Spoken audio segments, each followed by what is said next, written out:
wherever you're watching from. It could be in the midnight hour, or it could be noonday.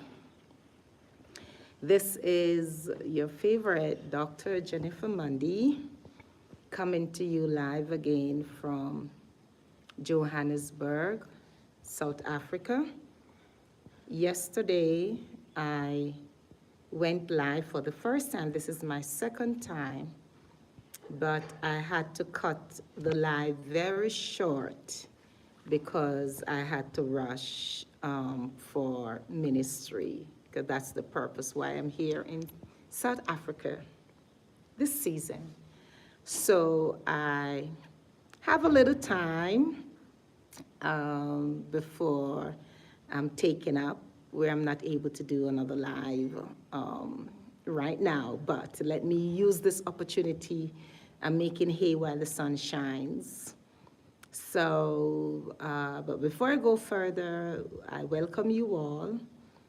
Thank you for joining in, and those who will watch this broadcast later on, thank you. I know some of you at work, some of you at home, but whatever the situation is, that's why God is so good. God is a God of grace. God is a God of mercy. God is a God of truth, that it doesn't matter when you tune in, that same grace that is live, you can tap into it even after the live has ended.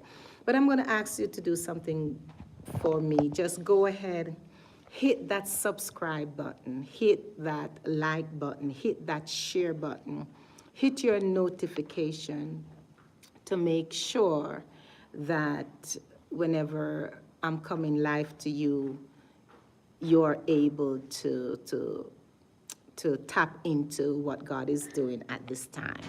So I started off yesterday introducing to you, well, not really introducing, I've already mentioned it on my social media pages concerning the orphanage that is here in South Africa, particularly Cape Town, and then there are other countries in South Africa as well, and also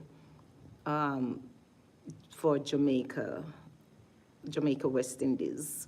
But there has to be a foundational place where you start, because there are many orphanage ministries that are here, and I am partnering with one of such orphanage ministry. Please remember to hit that subscribe button, that like button, that share button, so that other people can be blessed and know how to be a part of what God is doing on earth. I mentioned yesterday that James spoke about true religion is to visit the fatherless and the widows, because God is pleased when we do that. Now, it's one thing to talk about Jesus, but there's another thing to do Jesus, because Jesus is a doing God. He's an action God. Jesus is a verb, an action, because he modeled and he demonstrated to us through his word his acts, the acts of Jesus Christ. John spoke about there are many things that Jesus have done that are not recorded in the Bible. The Bible also speaks about if we were supposed to record all the acts of Jesus, there's no ink, there's no water, there's no tree, there's no scroll that contain the works and the acts of Jesus Christ. And I want to tell you, it doesn't matter. As great as Paul's work were, the apostles, John the Baptist, and even our freedom fighters like Dr. Martin Luther King Jr., Paul Bogle, Marcus Mosiah Garvey, Nelson Mandela, Rosa Parks, all the great men and women in this world, all together with all of Christendom, still cannot outnumber the acts of Jesus Christ. Simply the fact that he came and he died and he gave his life, that alone, much less the humility and the humiliation that he has served. So there's no man, nor angels, nor principalities or power can outnumber the act of Jesus Christ. So now we are sons and we're daughters of Jesus Christ. I am a daughter of the King. And as a child, you pattern what your parents do, especially if it is acts of service, acts of kindness, acts of gratitude. At least that's the way my mom taught me I was grown, how to be kind to one another. My mom is one of the kindest person ever lived that I have experienced. She gave her all until the very last moment she was transitioned to the Lord. But anyway, I'm not talking about my mom now, but I'm just giving an example of the background in which I came from. And hence, I felt deeply in my spirit as early as I said yesterday as a little child that, I want to do service, acts of service. That's what gives me joy, especially when I am serving for the Lord. So a little background about this orphanage ministry. Please hit the subscribe button, the like and share and comment button, please, so that this word can spread, so that others can be blessed. So I'm partnering with an orphanage ministry. My website is in process, and when that website is up, I will come to you live as soon as it is up. Very soon. I'm working on it. I don't want to rush. I want to make sure that it is well done so that you will get all the information, the location, the address, the background, and how does that orphanage comes into being, its inception, how it started. You will see videos and pictures because I have already started to partner where I provide them with funding that goes towards purchasing lots of meals for these children. So, hi, hello, I'm doing great. How are you? Thank you for joining in. Yes, thank you so much. So, yes, and so the process has already started, but I just don't want to come to you and just speak to you randomly, because I do understand that there must be the necessity to show proof of what I'm doing.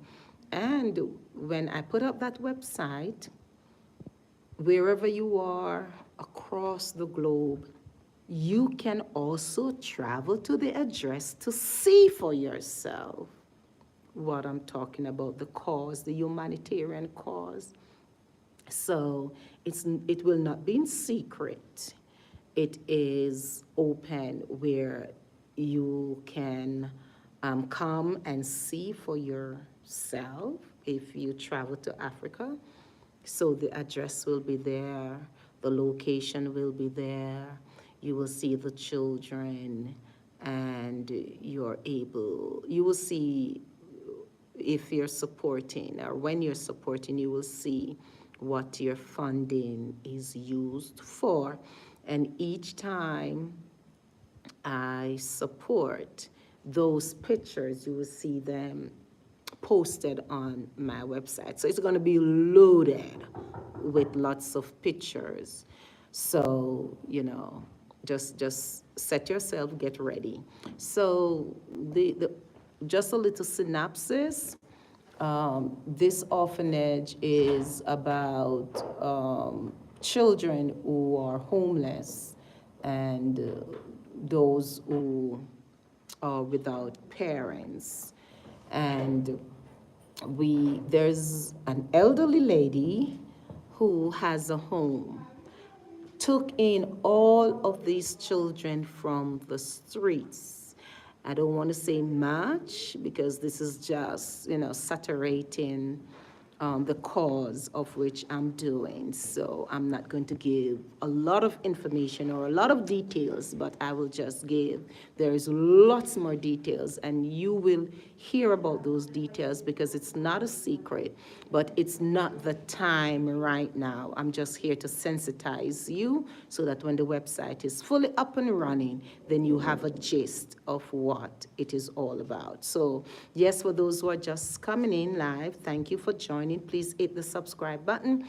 I'm speaking the second time. I was interrupted yesterday, and I have a little more time today. Currently, my name is Dr. Jennifer Mundy, and currently I'm in Johannesburg, South Africa.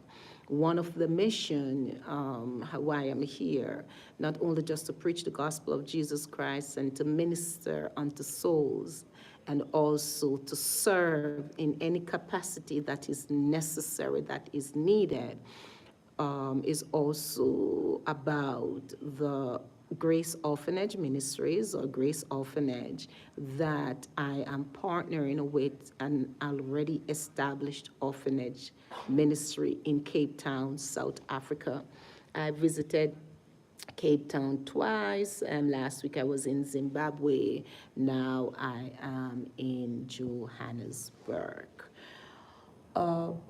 There's something about the ministry of Jesus Christ. You cannot serve from a distance, and it's fully served, especially when you're on the groundwork. If you serve from a distance, you can serve through support and whatever support you're able to do.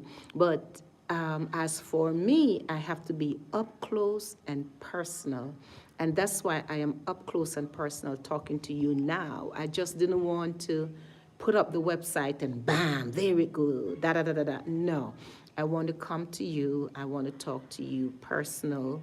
And I considered you as my global family, because the fact that you're here, the fact that you're subscribing, the fact that you're sharing, and your presence alone makes a difference, because I have to communicate life to you and the fact that you're here. So I have to be on the ground. To be effective in the ministry that I'm doing, you have to be there. You have to live among the people. And my philosophy in ministry, I go back to the Bible, the Word of God. I read the Bible daily. I meditate on it. I looked at the way how Jesus did ministry, because that's my model. That's my model from the Word of God. How the early foundational fathers, who call them the founding apostles of the land, those are the ones who walked with Jesus, who talked with Jesus. We talk about Peter, we talk about Matthew, all of those 12 apostles that the Bible spoke about in the three synoptic gospel, Matthew, Mark, Luke.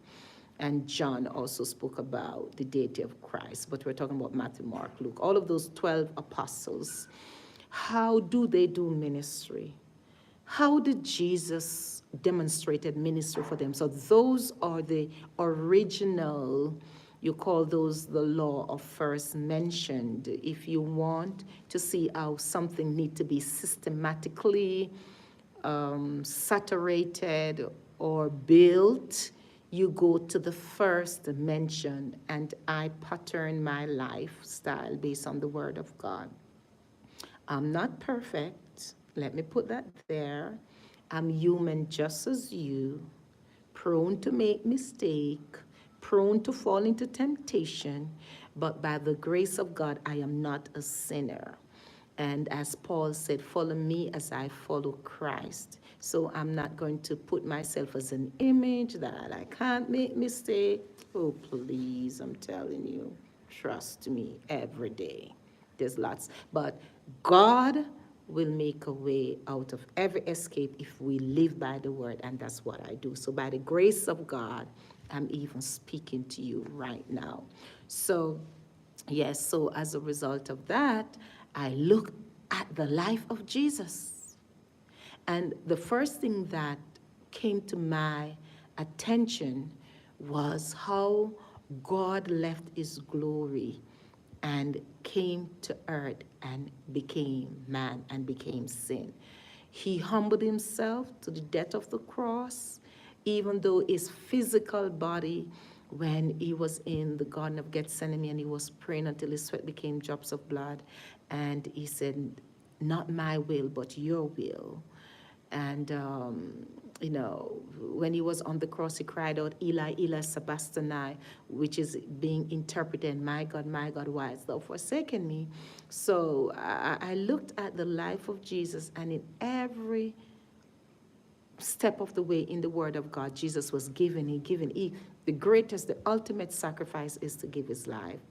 So I saw him, how he ministered to the woman who was caught in adultery. And when they brought her to Jesus, you see the sexism right there, even in the Word of God, that it was demonstrated, that cultural practice. I know she wasn't in adultery by herself. So where was the other party that she was in the act with? But they brought the woman only to Jesus. And I'm just saying that not because I'm a woman speaking to you, because in God there's no male nor female. So, God created us in his image and in his likeness. So saying that, I saw how Jesus fed the five multitudes. I saw in the Word of God how Jesus sat at the well, because the woman who had, thank you for those hearts. I'm loving it. I love the hearts.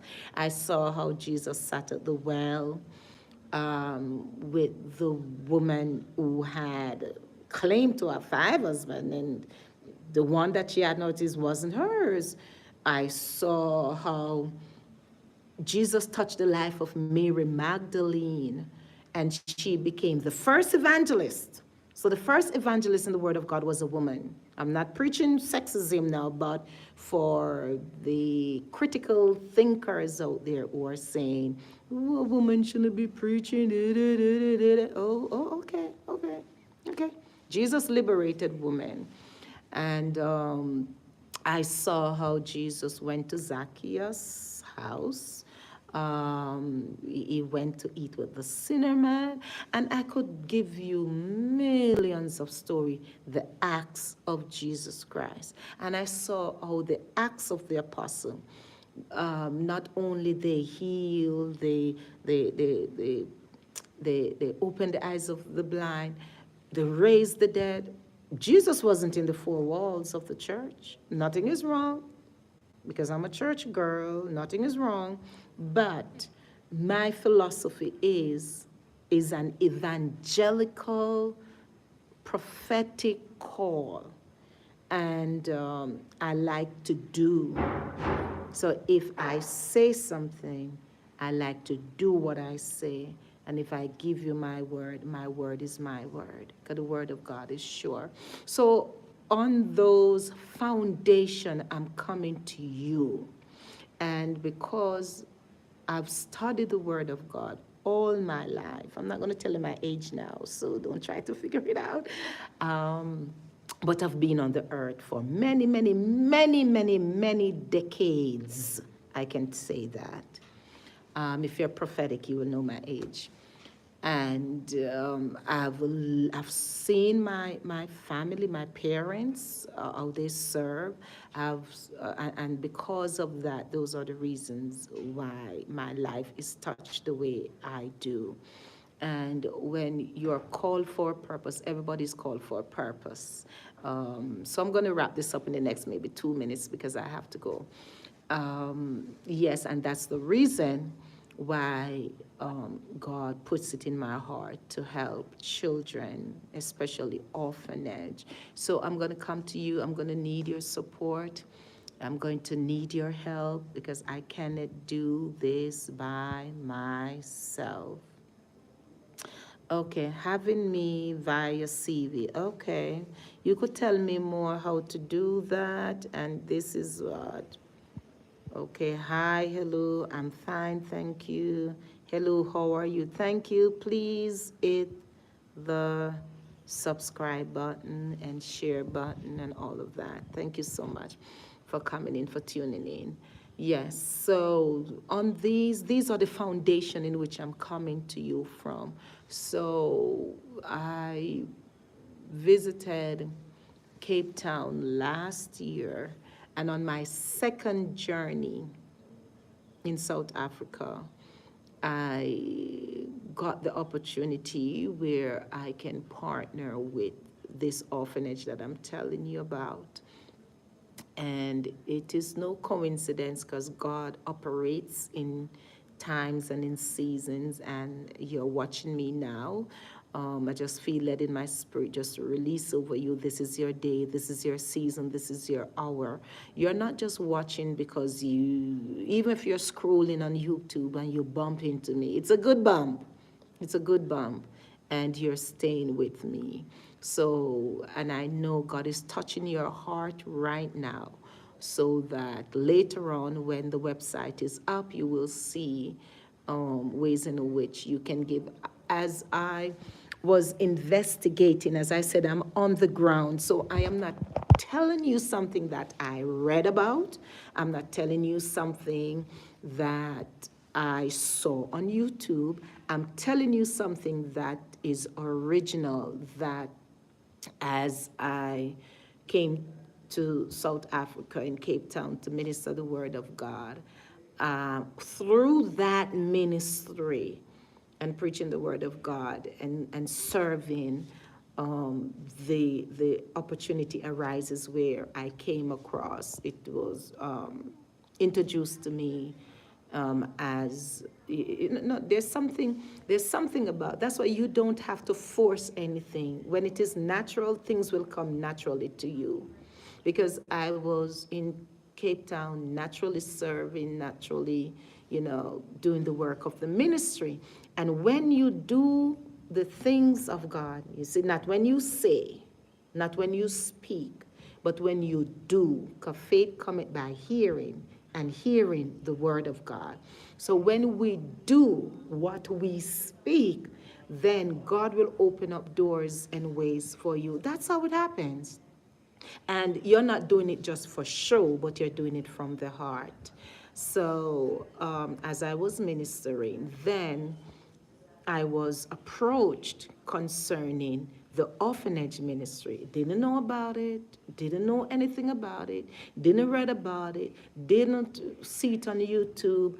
I didn't physically see it, nothing. It is through the act of service for the Lord that I was doing, where the Lord opened up an opportunity. And I'm so humbled, and I'm so grateful that God can choose me to be of support. It's an honorable position when God can trust you to do the work of the Lord, or what he has called you for. So it is on that wise. When I put up the website, I will give the introduction, how this ministry came about for me to be a part of. So it's not something new that I'm doing on my own.